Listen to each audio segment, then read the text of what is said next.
All right, good evening, everyone. We will be starting in just a couple of minutes. Just letting you know, if you attended last week, this is the same presentation. So I do not want you to have to sit through it twice. This is the same presentation, just made available on a second evening for families that wanted to have it live and could not participate last week. So just a heads up ahead of time. And again, we'll get started in just a minute.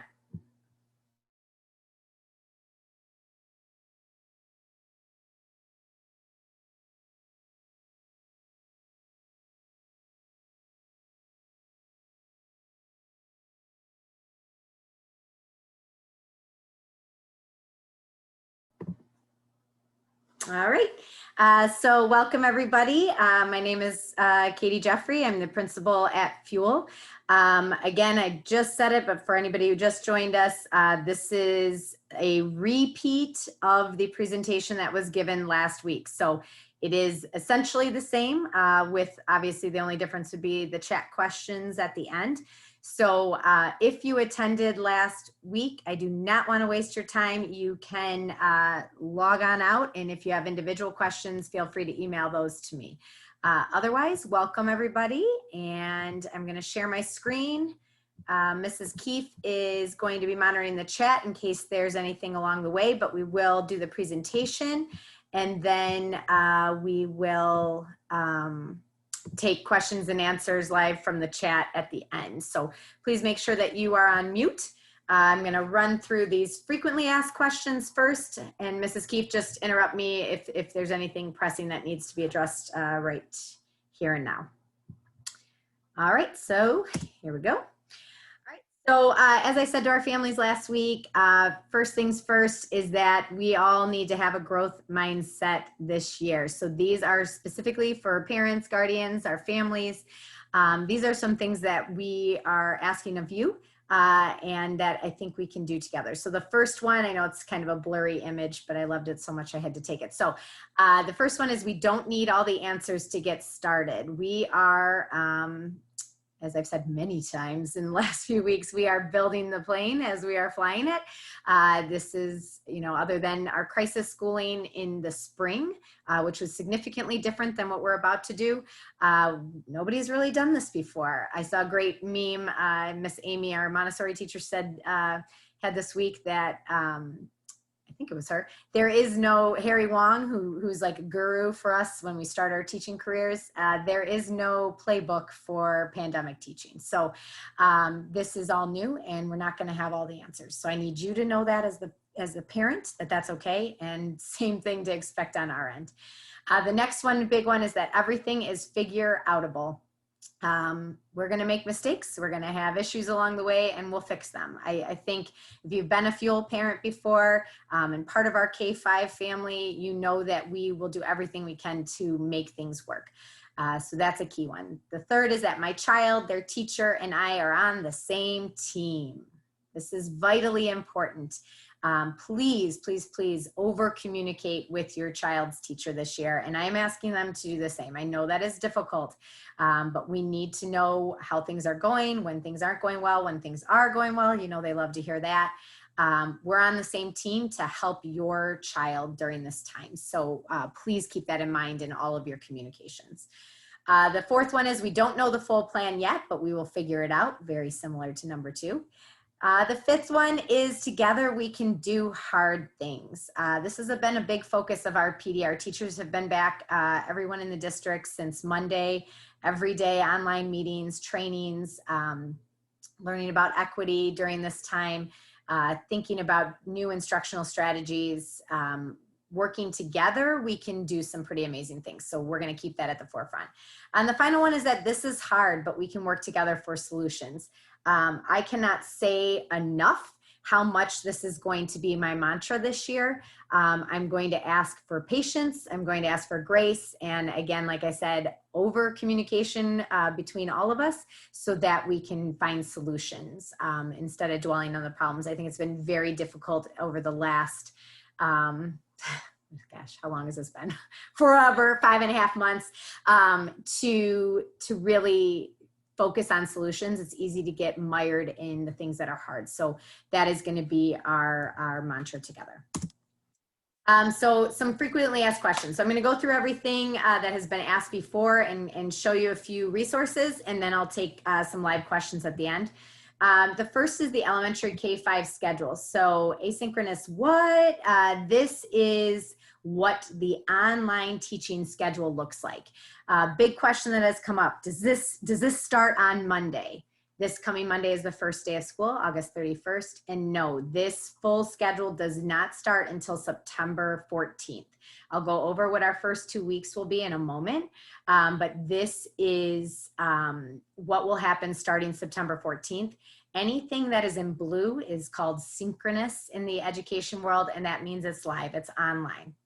Now, does that mean, let's look at Tuesday. Does that mean on Tuesday from 9:15 to 10:45, your child is going to be online for that full 90 minutes? No, that is not what it's going to look like. There will be maybe a large group mini lesson. Then the kids will be tasked out to do some things on their own. Perhaps some students will be staying with the teacher for small group instruction. And then they'll come back together. They'll do a closing. They're really trying to mimic what a real life literacy block or math block might look like, but they will not be having to be live and on for 90 minutes all the time. So what does exactly that look like? I gave you the draft version, but it's going to change. It's going to shift, especially over the first 3 weeks as we see what's working and what's not. Our goal is to be as focused and specific as possible for our kids, particularly in their ELA and math instruction during this time, so that we can really focus in on the most important skills to move them forward. And that will look like some whole groups, some small group, and some independent work by the kids. So that is what synchronous means and kind of how this schedule works. If you'll notice, there's a large block in the middle of the day, this 11:15 to 12:45 time that is not online. That is to give the kids a break. That is for lunch and recess, so you can do it all at the same time with your children. It is on purpose, honestly, as I said in the last town hall, so that if you have a 5th grader and you have a 1st grader in the same household, that they can give you a little bit of support. I have a 5th grader, Izzy, and a 2nd grader, and Izzy's going to take on some more responsibility during this time while her 2 working parents are working. So that is on purpose, that our K-5 schedule is as aligned as possible for our families. We'll get to a few other things within the schedule in some of the frequently asked questions. The only other thing I want to point out is this refocus at 12:15. So that's a half-hour block. That is both if you are helping the kids to manage their schedule, if your older students are, or if you have a, for example, my dad's probably coming over to help with my kids sometimes. That's the time that whoever is really helping the kids manage their time, especially the older students on their own, that they know at 12:15, they got to come in from playing, or they have to kind of get back into their school space, wherever that space is in your home that they're going to be working, and they need to kind of get ready. Mrs. Malika, our K-5 mental health specialist, will be doing live refocus sessions every day at 12:15. Those are going to be yoga, meditation, some breathing exercises. They're totally optional, but kids can log in and kind of get ready before they go back into their afternoon learning. The other thing you're going to see at Fuel when the kids log into their Canvas account, and this, I know this is a little bit small. Let me see if I can build it up a little for you. There we go. Is they might see something like this. So this is an example of a daily slide. So this is a single slide where the kids would get everything they need. So in this schedule, for example, this is a 5th grade model. They will have their Google Meet in the morning. They'll be clear what they need to go and get. Then here's their math instruction. Here's what they're going to be doing. Here's what they do in iExcel. You can see here's a small video that they can watch again and again if they need to for reteaching. This is sort of how they will manage their day and can do it without parent support at our older kids. Our 3rd through 5th graders are able, once we get them in the routine, to do this without a lot of parent support, which was our goal. It will take time though. All right. So some more frequently asked questions. So these are some instructional questions. So how will kids be held accountable for work completed? If they are asked to write a paragraph, for example, how will teachers review and discuss with students? So students are expected to complete work each week and will be provided feedback on their work. So this is a kind of a big difference from our crisis schooling in the spring. In the paragraph example that this parent used, students might submit their writing to the teacher. They would receive feedback via comments, like if it's a Google Doc, the teacher can comment right on the document.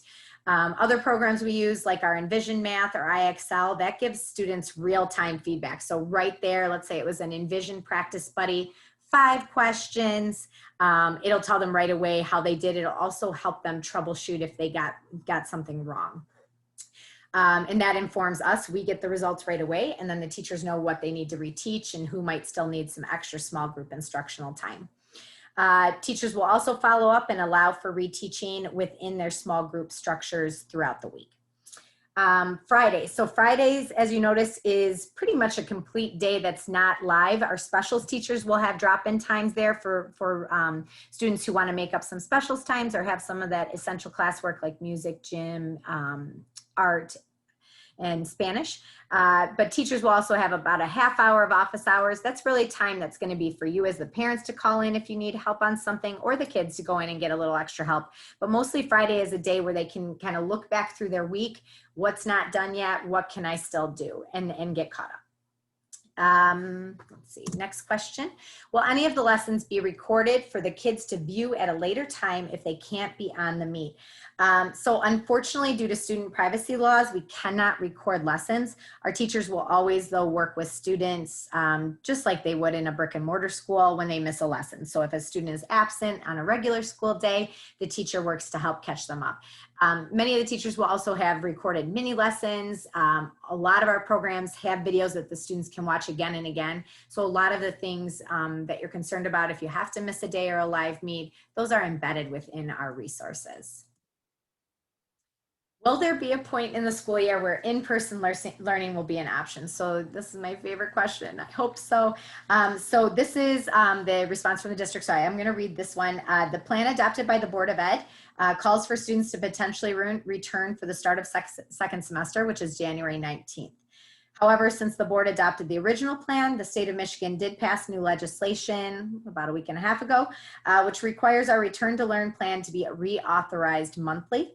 As such, at each month's Board of Education meeting, they will discuss and potentially amend the return to learn plan depending on current circumstances. So that's the very specific answer I can give you to that one.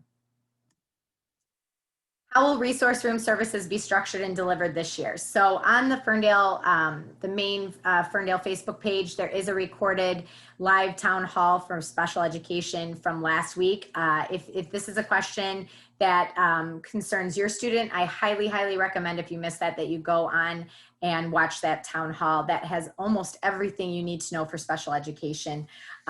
We do have some learning labs, so that's our in-lab time, which will start the week of September 14th. Many of our special education students will get services during that time. Also, our teachers will be servicing our students virtually. So they have been doing training. They're getting set to be able to provide services in that way. Many of our classrooms will also have some co-teaching opportunities where the resource room teacher will be co-teaching with the gen ed teacher and then doing small group breakouts. So our special ed team has been really hard at work to provide those supports this year. Attendance and online learning. So the next question is, what happens if the student does not log in for the morning meeting or, for example, an essential class? So the big thing on this is that we are going to work with you. Obviously, some days things are just not going to work. Fuel had a power outage last year and we had to do a midday pickup. So those things are going to happen. You're not going to have internet. You might be traveling. There are going to be things just like in a regular school year where your child may have to miss some learning. The great part about having Canvas and this one-stop shop where kids can log in and get their things is that everything that they would have missed on a day, all of the activities, IXL, the Envision, any Journeys work, the reading expectations, all of those things are going to be available for them if they miss it. And then they have that Friday too, where they can come to office hours and get extra help or catch up, or they can use that time on Friday to make up anything they missed. Again, what if kids have to miss some Google Meets? Is it considered an absence? Will there be leniency for things like technology issues? So the one thing we want everybody to know, and the district will continue to communicate about this, is that virtual attendance is different than in-person attendance, and our teachers will absolutely work with you to make sure your child is on track with what they need. Like I said, we always know the internet could be going down. There are going to be conflicts. Just please keep lines of communication open. If you are going to be gone, let's say to the UP for 3 days and there's no Wi-Fi, just let your teacher know ahead of time, just like you would if you were going to be out during the regular school year for an extended time. If you are having Wi-Fi problems, if you are having issues, with connectivity, then I am a great resource for that. I'm going to go over our tech information in these slides as well. So there's a service desk that you can call. I think it's 8 to 4 every day for support as well. How will the synchronous office hours work? Will parents and students have an assigned time to check in with the teacher on Friday, every other Friday? What should I expect Fridays to look like for me and my child? So I think I already addressed that. Essentially, Fridays is an asynchronous or not online day, other than some essentials classes that will be open for meets and extra practice in some of those fun things the kids like to do. And again, a half-hour office hours with the teachers, but that is optional. So Fridays are really flexible. That is both on purpose for our families, but also so the teachers are curating and preparing and meetings as a team to be ready for the following week and making changes and adjustments. So one of the important things to us is that no matter which teacher your child has this year in the grade level, that the grade level is on the same page. So if you are working with another family, or maybe you're helping, maybe at 3 days a week, you watch 2 kids from another household. If they're in the same grade level, they would be doing the same work and could support one another. So that is another point of Fridays, is that our teams have that time to really make this streamlined for our families. All right, our first 2 weeks. So I've had lots of questions on this. The teachers will, let's see, your class lists are going to be available in MyStar on Thursday morning. So when you wake up, you can get right on MyStar and see your teacher. But Thursday morning, the teachers will also be sending out their individual communications. So you're going to get a welcome letter for them and a sign-up Genius or a sign-up sheet for our first week of meet and greets. So this was in the letter that went out to families on August 17th. And it is also posted online. So the ferndaleschools.org/return website has literally everything you need. So that's where you can go as well. So week 1, which is again next Monday through Thursday. Friday is no school day for Labor Day weekend.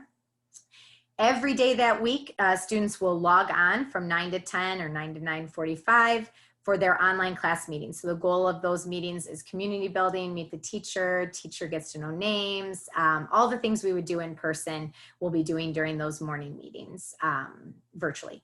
The codes, the teachers will send them out, but lower and upper are using a very simple code this year. It's the same code every day for your students. They do have to be logged into their Ferndale account. And they will log in with the school name and the teacher's last name. So for example, if you have Mr. Davis and it's all lowercase letters, the code will be Fuel Davis. Very simple for the students to remember, and if you're helping them, very simple for you as well. So all of that information will be in the teacher emails on Thursday morning. So that first week, Monday through Thursday, 1 hour online morning meeting. And then there will be signups for those 4 days where you will individually sign up a time where you can come meet and greet your teacher outside on the playground or virtually. So some will be virtual, some will be outdoors. There's a materials pickup at that time. Everybody will get their materials that we are providing. The virtual school supply list is on that Return to Learn website on the Ferndale main page as well. And then we also have school pictures. So school pictures will actually be up and running at 9 a.m. every day. So if you were signing up for like a virtual meet and greet, but you really still wanted your child to do school pictures, they could actually come drop in earlier at 9 and do the pictures, or essentially when they have signed up to meet their teacher and get the materials outside on the playground, they'll meet their teacher, get their things, say hello, and then they can walk over to the latchkey room off the back playground where we will have the school pictures in the latchkey room. There will be one student in, one student out at a time. There are social distance guidelines that Kaiser uses. These are optional. If you do not want your child to go inside the building, you do not have to do the school pictures this year. Ms. Kiefla and I will be also sending out, when we send out the picture forms again, the Kaiser social distance guidelines, so you can read through and see for yourself about those. We had a question last time about evening pictures. Yes, there will be a makeup date for pictures that are actually going to be held in the evening. Those will be 3 to 7 p.m. at Fuel on October 13th, and I believe at Lower as well. Correct me if I'm wrong, Ms. Keith, but I think that is the same date and time for makeups. Okay, so that is week 1. And again, when you get that teacher email, that's when you'll have your time to sign up for when your student will come do those meet and greets or sign in online and do the meet and greets.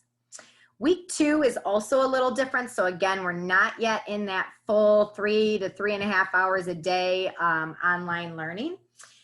Week 2 is when we will continue to do community building. So we have that online meeting every day from 9 to 10 for the kids. And this helps us to work out the kinks. Who's not getting on? How can we help you troubleshoot? All of those things. And then from 10 to 3, again, there will be some signups where we're going to do some individual and potentially small group online meetings. So where we'll do some quick screeners, see where the kids are at, particularly in reading from March or January is probably the last time we did major assessments. And that's just one-on-one time with the teacher. We'll do a reading inventory. What do you like to read? What are you interested in? So as we can work to get books in the hands of students, we can find ones that they have high interest in and know what they like. We'll also use this entire week to be training students in the tools that they're going to be using. So every single one of them, pretty much except our kindergartners, used Google Meet last year. They can do that. So parents can take a deep breath.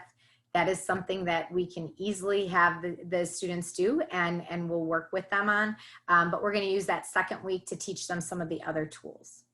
And then finally, the third week, which is Monday, September 14th, that is when we will begin that full synchronous learning schedule.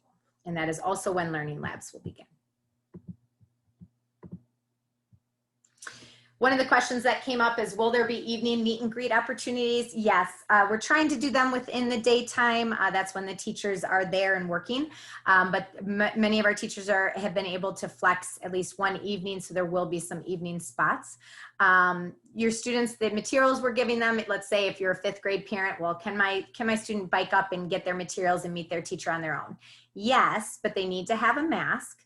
And if you're doing school pictures, I would recommend then that you have paid online. And they will need a backpack. They are going to get a bag with a lot of materials that we are providing for at-home learning. So they'll want to make sure they have that.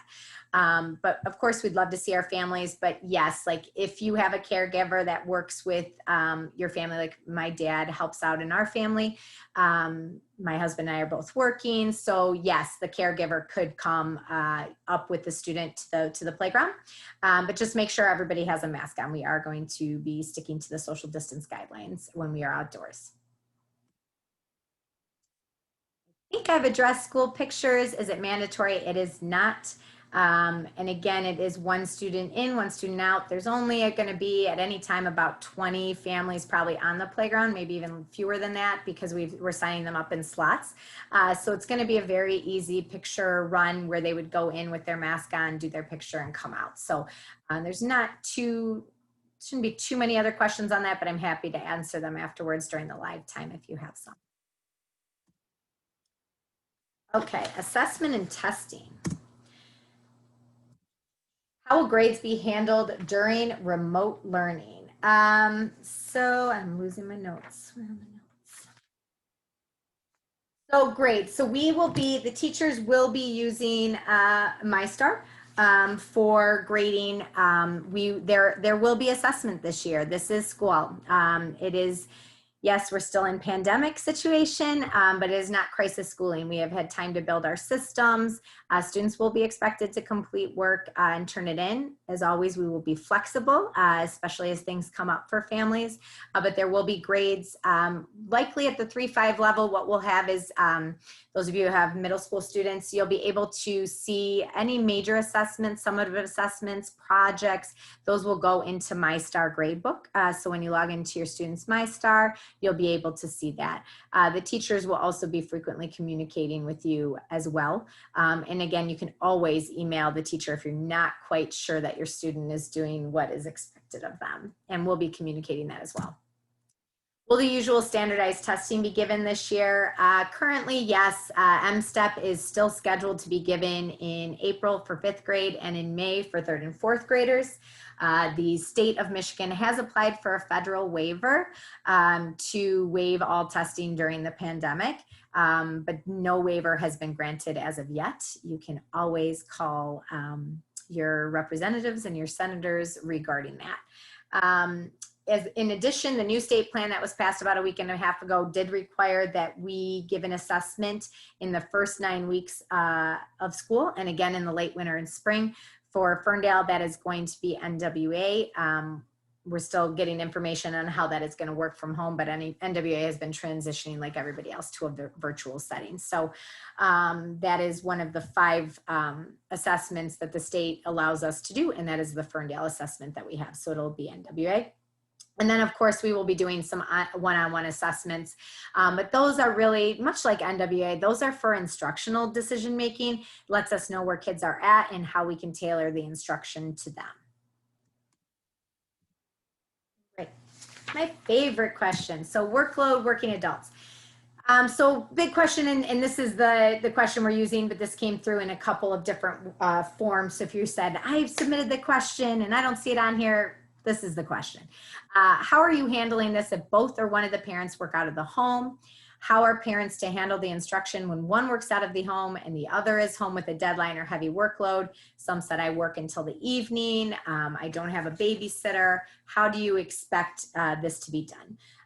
So when I said this is my favorite question, I said, because this is my life. My family is, we have 2 working parents, which, we are lucky in the pandemic to have that be our situation. But it is hard to work from home with young children. As I said, I have a 5th and a 2nd grader. And our key point here at Fuel is that, again, we are going to be flexible. We need you to communicate your situation with your teacher. We need you to be open, and we need to then try and troubleshoot. Now, what I will say for our 3rd through 5th graders and for my Montessori kiddos, a little bit different the younger they are, that it's going to take a little bit more time for that independence. But our 3rd through 5th graders are capable of doing a lot of this on their own, particularly because they have much more live teaching time with their teacher. I have found with my children that when it is not me telling them what to do, they tend to do things a little bit better. So I know that is not a catch-all solution. I know every child is different, but there are, for our 3rd through 5th graders and our Montessori kids, as we get into routines, they are able to do work independently. We will be providing the scaffolding and the supports. It's going to take time, but they can do that. The other thing, as I said, the reason the K-5 schedule is split the way it is to allow the older students some time where they can help support the younger students if necessary. The secondary schedule, if you have a middle school or a high school, is also a little bit off from the elementary schedule, again, to provide those additional supports as needed. So that's, it's not the best answer, but it's where we're at. And my biggest thing is that we need to be flexible with one another, and we need to communicate when you have needs. All right. essentials classes. So this is art and gym and Spanish and music. So how are you handling music, art, gym, and Spanish virtually? So we will have some set essential schedules. Sometimes it will be a class is assigned or 2 classes at a time may be assigned to essentials class, or there will be drop-in opportunities. For example, Senor Uresti will be helping run our learning labs. So he will have an entire online plan for students using Duolingo. So Duolingo was highly successful for our Spanish students in the springtime. So that's an online program that works at their level in Spanish. It gives them immediate feedback. And then Senor gets all of the data and is able to then instruct and add things to students' plans. Every Friday will be an hour of Spanish speaking time where students can log in and speak Spanish with Senor. So every essential class would be a little bit different. Gym, for example, the live essentials times is going to be time for getting up and moving. So coach, for example, has a tennis ball coming home as one of the options that will be coming home with you in the materials. So he's gonna do some agility exercises with the students and try and do things. We're trying to pull our standards in our essential classes that can be done at home and can be done with some live instruction. Our art teachers, for example, are working on kits that will come home that would come in our second materials pickup, which will be in October. We're looking at about 1 materials pickup a month so that we can refresh and replenish your supplies. We can add some projects in. So art, that's an example of what they might be doing. 4th grade parents, Miss H has the recorders ordered. So you will have a recorder that will go home and she'll be doing her live lessons in there just like she would be doing in class. So we have lots of different ways we're going to be assessing the essentials. But for us, what's really important in the essential classes, we know not everybody's going to be able to attend them all the time. We know some kids want to go to music 3 times a week and they're going to have that ability to do so. They will have those drop-in times. We want our essentials classes to be a break from those academics. Yes, a lot of them are still on the screen, but you know, coach may have our kids doing a 20 minutes of aerobics. And when I'm sitting on the screen for 3 hours a day or 7 or 12 lately, you know, I want that break time. So, you know, I'll probably drop into his gym class sometimes and do those exercises. So they're really doing some training and trying to be creative about the best ways to engage the students, but doing it in a way that builds the love for those things that are not those core academics and gives them a brain break in their day. Big question, will the 5th graders, and I'm kind of watching my time here. Miss Keefe, do you know what time it is? Oh, I can't see it on my screen. It is 7:31. So will the 5th graders begin orchestra band during the virtual learning period, or will it be postponed? If it will begin in the first semester, what is the plan, selecting an instrument, instruction, etc.? So I'm going to read some of the things that our amazing band and orchestra staff have put together. So it is not safe at this point to do instrument tryouts, to spend the time like our beginner orchestra class and our beginning band class. Weeks are spent individually helping students learn to tune their instrument, which is a very close quarters activity. Switching out reeds, learning how, you know, that involves things that are not easy for you to do while socially distanced. So instead, what they will be offering is there will be band and orchestra. There will be a sign up that will go out for our 5th grade parents next week. They will offer band and orchestra class will be held twice a week. It's looking like Tuesdays and Thursdays. All this information will come out just to 5th grade parents. They will meet with their band and orchestra teacher in smaller sections, and they will do all the things that will prepare them to get the instruments as soon as we are able to do so. So those things will look like strengthening instrumental students' pitch and rhythm reading using recorders. All of our 4th graders had a recorder at the end of last year. If you are new to 5th grade at Fuel, we will get you a recorder, so don't worry about that. Students will learn how to use and control Airstream.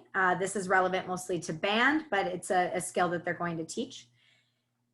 Students will be familiarized with the students' awareness of all the instruments options so that when we can fit them, they'll be ready to make informed choices. They will teach expectations and procedures of how instrumental music class will work.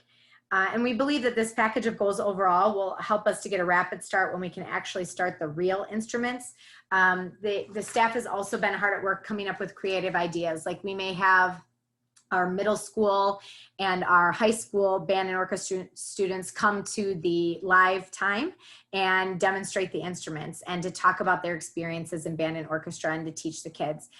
We've talked about possibly doing pop-ups where some of the band and orchestra students at the secondary level come and provide an outdoor concert just for our fifth graders. So we've got some really cool ideas coming. We need to get school kicked off first, but there is a plan for band and orchestra, and that will help to prepare them for as soon as we are able to be in person and get the instruments in hands. Technology, what happens if a child cannot be logged in from home for any reason? And where and when can I pick up a device? So there are two options. The first is the service desk. I'll be providing that information again and again and again this year. That is your first call. They are open 8 to 4 and they are both available via email and phone to help troubleshoot. And if that doesn't solve the problem, then we're asking that you contact the main office or you can email me directly so we can try and help you work out a solution. Where and when can I pick up a device? So this is some information. Some of these dates have passed, but Ferndale High School is the location for all device pickups. I don't even know what day it is anymore. I think, what is today? It's 25th. So tomorrow is actually the last August pickup day. It's from 1 to 7:30 p.m. At Ferndale High. You do not have to sign up ahead of time. You just go up to the high school and they will get you a device. There will be additional days as well. These are just our August dates to try and get everybody ready. If you run into problems, always, always, always, you can email myself or if you're a lower parent as well, Mrs. Keefe.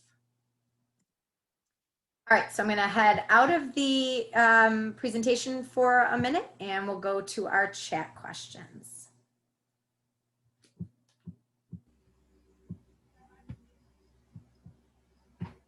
There are any. It's a quiet night tonight. I'll take it.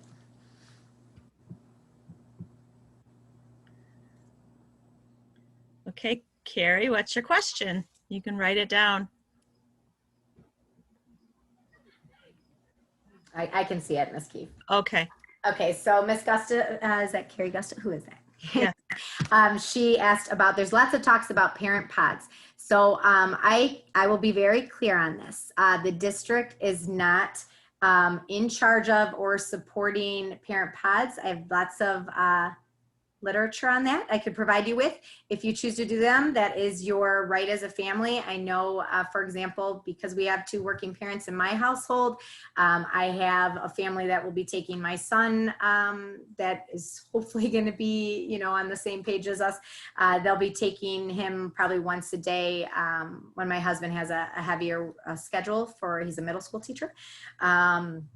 And so, you know, parents are going to put things together. That is not something that the district is organizing or in charge of. Those are individual families. However, more communications will come out about this. The Elementary Connections Group this year, their major initiative, since it is likely we will not be having camps, is to help coordinate Ferndale Family Circles. These are not learning pods. So Ferndale Family Circles are, once we have our class list completed, our teachers are just going to kind of randomly assign 4 to 5 kids to family circles. Parents can always opt out. But it's really just a little mini support group where if you have questions about an assignment or you didn't understand a communication from a teacher or you have no idea what's going on because Miss Jeffrey sends too many things, you might text within your family circle, those 4 or 5 other kids in the class and say, hey, what's going on? Over time, the Elementary Connections Group might provide some trivia nights and fun things, but the goal is to just connect families to one another and not necessarily the families that your kids would always be friends with. One of the best parts about Ferndale schools is that we have 4 different communities, and in our K-5 and our K-12 system, they all come together and our kids get to make friends with people that do not live next door to them. And so we think it's important to still build those connections. Those are going to happen naturally over time in the meets, but not at the same rate that they might happen, you know, when we're in person. So the family circles are more at the Elementary Connections group, is really just to coordinate some parents learning more from each other, different families learning from each other, and being able to troubleshoot and support. And a lot more is coming out on that. The one thing they have asked is if you are interested in being your child's classroom coordinator, so the one that's just going to help us with the groups and outreach, at least initially, you can contact Christine Martin, Adrian, Quinn, who else? I know Adrian's on here, who else? April Williams, I think. So that'll come out in emails as well. Okay, you want me to read them or can you see them? Yeah, if you can, sorry. Okay, Yeah. so I have kids in multiple grades. Will they be able to drop into the same specials class at the same time? Yes, I think, Ms. Kiefle, that's a great question. So, But honestly, the K2 specials experience and the 3-5 specials experience, it doesn't look the same when it's at, you know, in person. Obviously, we tier skills. They're all the same standards, but we go a little deeper. Those things are very hard to do online. So if it is best for your kids, that this time that upper has available, absolutely. Our first graders are welcome in the things that we're going to be doing.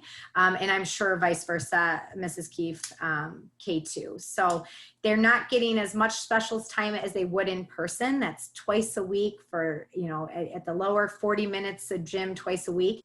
It's impossible to do in a virtual schedule without having your children online like 6 hours a day. So those drop-in times, I think that's a great question.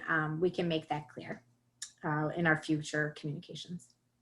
And at lower, we do have one teacher that will be doing a K5 strings session every week. He's gifted in playing the strings and all information about strings. So that will be a K5 invitation. So. Great. Next question. Are there learning labs available for partial attendance?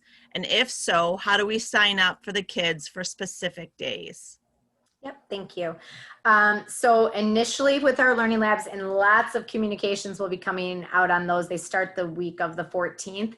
We are trying to get school kicked off first, get materials in hands, and that's next. So the learning labs, as you saw in our welcome letters, by the end of September, we hope to have those extra spaces available for students or parents who may need that extra time or extra support. And yes, partial schedules are part of the plan. Right now, we have first been reaching out to all of our special education students to make sure that they are going to be able to get their services. So we're staffing our labs first there. And then to many of our families that we did not see in March through June. So the families that had connectivity issues or had issues that prevented them from getting online. So we're starting there. And then as soon as we've run those first 2 weeks and we see how the labs are working and can expand, we want to invite then more families and students in via sign up process. You can always reach out to Mrs. Keefe or I, or if it's going to be an essential thing you think your family will need.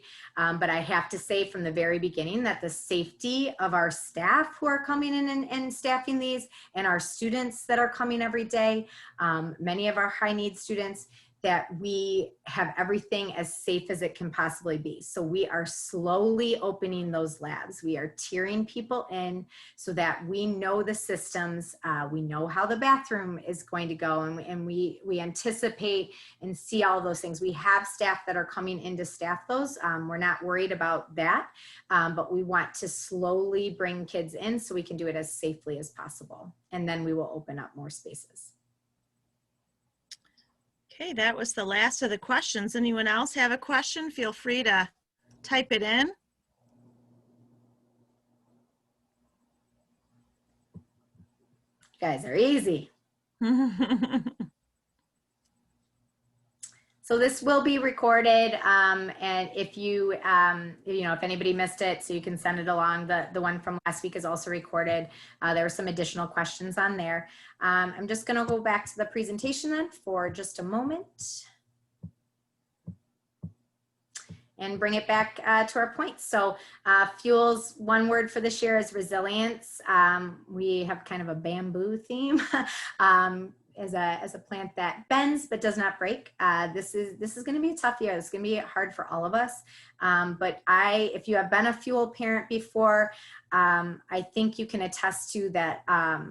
Sorry, a K-5 parent before, you can attest to that we care very deeply about our children and our families, and we will do whatever we have to do to make things work so that they can learn. But even more importantly, so that they can feel loved, that they have structure and routine from us, that they can be with their friends again in some form. Our children have been through a lot, and our families have been through a lot, and school, hopefully everybody really realizes now, is an essential part of our children's lives. I can tell you, last night I was in tears because I just thought, like, man, you know, in 7 days we're supposed to be with our kids, and you know, we sort of get to, but not the same. So that is hard for the teachers too. I know it's hard for you guys, but we will do everything we can to make them feel loved and welcomed and safe, so that they can learn the best way possible this semester, until we can be back in person. So final slide, this is our staff. I love these guys. So we're all very excited for you and to have you, and can't wait to be at least virtually with you again. So hope you have a great evening. You can always email me if you have any other questions or concerns. We're here. And thank you to Mrs. Keefe for hosting the meeting. Have a great night.